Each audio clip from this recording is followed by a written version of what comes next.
मुल्क में corona virus जा 272 नवा केस ज़ाहिर थियण खां पोइ मुतासिरन जो मजमूई अंग 5996 थी वियो। 107 ॼणा कातिल वायरस जे करे फौत थी चुका। सिंध में जारी लॉकडाउन वधीक सख्त कयो वेंदो, वॾे वज़ीर जो ऐलान। कारोबार खुलण जी का बि ॻाल्हि नाहे थी। शाम जो 5 वॻे खां पोइ लॉकडाउन में वधीक सख़्ती कई वेंदी। गिम्स अस्पताल जे डॉक्टर्स ऐं अमले समेत 35 ॼणनि खे आइसोलेट कयो वियो। सखर वासण औरत खे शुरूआती इलाज लाइ 24 कलाक जनरल वार्ड में रखण करे गिम्स अस्पताल जे अमले समेत 35 डॉक्टरनि खे आइसोलेट कयो वियो आहे।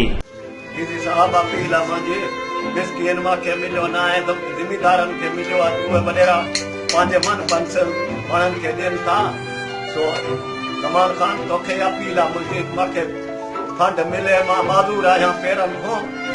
गढ़ीअ चाकर में माज़ूर राशन न मिलण करे फाका कशीअ ते मजबूर। गढ़ीअ चाकर लॻोट लाल बख्श बोज़दार जो रवासी माज़ूर सोनो बोज़दार राशन न मिलण करे घर में फाका कशीअ जी ज़िंदगी गुज़ारण लॻो। डीसी घोटकी ऐं ॿियनि वस वारनि खां मदद जी अपील।